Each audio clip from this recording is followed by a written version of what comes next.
گناہ چھوڑنا چاہتے ہیں، گناہ چھوٹ نہیں رہے ہیں، اس کی پہلی وجہ یہ ہے ہمارے سینے میں اللہ کا ڈر نہیں ہے۔ وَأَمَّا مَنْ خَافَ مَقَامَ رَبِّهِ وَنَهَى النَّفْسَ عَنِ الْهَوَىٰ، جو اللہ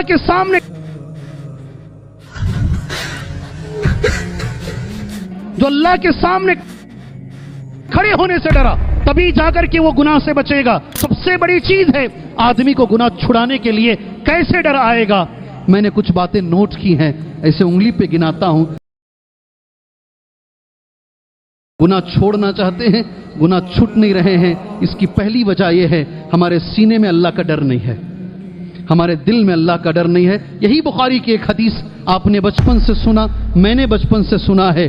ایک مجبور عورت کو ایک آدمی 120 دینار دیتا ہے، بخاری میں ہے یہ 120 دینار۔ پوری حدیث چھوڑ کر ایک ٹکڑا پڑھ رہا ہوں میں بس۔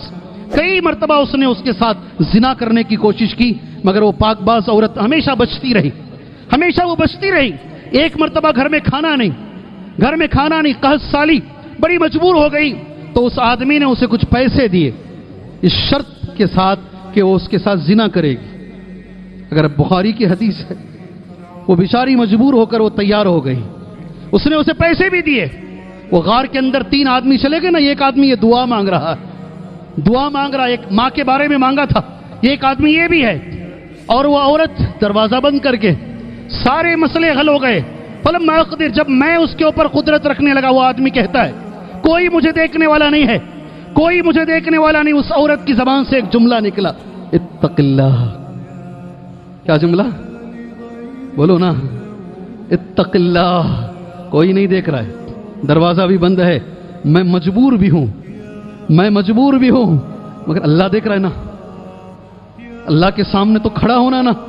وَأَمَّا مَنْ خَافَ مَقَامَ رَبِّهِ وَنَهَى النَّفْسَ عَنِ الْهَوَىٰ، جو اللہ کے سامنے کھڑے ہونے سے ڈرا، تبھی جا کر کے وہ گناہ سے بچے گا۔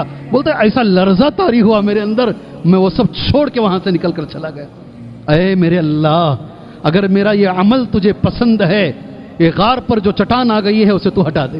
حدیث پوری ایسی ہے، سبحان اللہ۔ اگر گناہ چھوڑنا چاہتے ہیں، اللہ کا ڈر اپنے اندر لے کر آؤ، یہ سب سے بڑی چیز ہے آدمی کو گناہ چھڑانے کے لیے کیسے ڈر آئے گا۔ میں نے کچھ باتیں نوٹ کی ہیں، ایسے انگلی پہ گناتا ہوں، ذہن میں رکھ لیجئے۔ قرآن مجید پڑھنے سے ڈر آئے گا، سمجھ کے قرآن پڑھو، ڈر آئے گا۔ اللہ ہمیں ویسا پڑھنے کی توفیق عطا فرمائے۔ وقت نہیں ہے نا، اس لیے میں جلدی چل رہا ہوں۔ سیکنڈ، کیسا ڈر آئے گا؟ یہ اسباب ہے نا، کیا کریں گے تو دل مانے گا، کیا کریں گے تو دل میں ڈر آئے گا۔ شاید یہ چیز مجھ سے چھوٹ جائے، پہلے میں یہ چیز بول دیتا ہوں آپ کے سامنے، اللہ کے رسول کی حدیث پڑھ دیتا ہوں۔ حدیث کو شیخ البانی نے صحیح کہا، مسند احمد کی حدیث ہے، ان اردت ان تلین قلبک، اگر تم چاہتے ہو کہ تمہارا دل نرم ہو جائے۔ نبی ہم سے پوچھ رہے ہیں بھائی، ہر امتی سے، ان اردت ان تلین قلبک، اگر تم چاہتے ہو کہ تمہارے دل میں ڈر آئے، اللہ کا خوف آئے، تمہارا دل لرز جائے، نرم ہو جائے، تو نبی کریم صلی اللہ علیہ وسلم فَأَطْعِمْ الْمِسْكِينَ، مسکین کو زیادہ سے زیادہ کھانا کھلاؤ۔ اور دوسرا ایک جملہ ہے، وَامْسَحْ رَأْسَ الْيَتِيمِ، یتیم بچوں کو ساتھ میں لے کر کبھی سر کے اوپر ہاتھ پھیرو، اسے لگے کہ میرا باپ تو مر چکا ہے، کوئی تو ہے خاندان کے اندر، سبحان اللہ، جو کم سے کم ایک مرتبہ مجھے مسکرا کے بات کرتا ہے، ایک مجھے 50 روپے والا چاکلیٹ مجھے دلا دیتا ہے۔ میری باپ کی کمی کبھی کبھی مجھے محسوس ہونے نہیں دیتی ہے۔ نبی کہتے ہیں اگر کوئی یتیم کے سر پہ بھی ہاتھ پھیرے گا، اللہ اس کے دل میں نرمی لے کر آئے گا۔ اللہ اکبر۔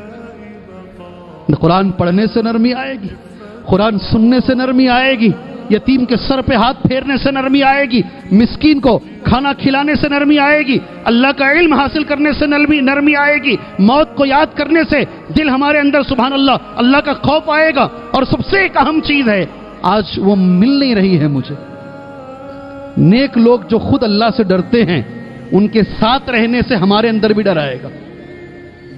میں ڈھونڈ رہا ہوں ایسے لوگوں کو میں ڈھونڈ رہا ہوں، ایسے لوگ جو اللہ سے ڈرتے ہیں، ان کے ساتھ رہیں گے تو ہمارے اندر بھی اللہ کا ڈر آئے گا۔ اور آخر میں میرے بھائی، وقت ہو چکا ہے ہمارے جمعہ کا، اللہ سے دعا کیجئے، ڈر مانگیے اللہ سے۔ کیسے دعا کرنا ہے؟ اللہم انی اعوذ بک من قلب لا یخشع، اللہ مجھے ایسا دل نہیں چاہیے جو تیرے سے ڈرتا نہیں ہے۔ اے اللہ مجھے ایسا دل نہیں چاہیے، تیری پناہ میں آتا ہوں میں ایسے دل سے، من قلب لا یخشع۔ اور جتنی بار میں نے حرم میں دیکھا، یہاں بھی ہر مسجد میں تقریباً ایک دعا مانگی جاتی ہے، اس دعا کا ایک ٹکڑا ہے، مانگیے گا اللہ سے، اللہم اقسم لنا من خشیتک ما تحول بیننا وبین معصیتک۔ اس کا ترجمہ بڑا اچھا ہے، اے اللہ مجھے تیرا ڈر ایسا عطا فرما، تیرا ایسا ڈر تو مجھے عطا فرما جو میرے گناہ، سبحان اللہ، جو میرے اور گناہ کے بیچ میں وہ ڈر حائل ہو جائے، میرے اور گناہ کے بیچ میں ڈر آ جائے، سبحان اللہ۔ اللہ سے میں دعا گو ہوں، اللہ تبارک و تعالی ہمارے سینوں کے اندر اس کا ڈر پیدا فرمائے، اللہ تبارک و تعالی ہمارے اندر تقوی عطا فرمائے، اللہ عز و جل ہماری نمازوں میں خشوع اور خضوع عطا فرمائے، اللہ عز و جل ہمیں اللہ سے ڈرنے کی توفیق عطا فرمائے۔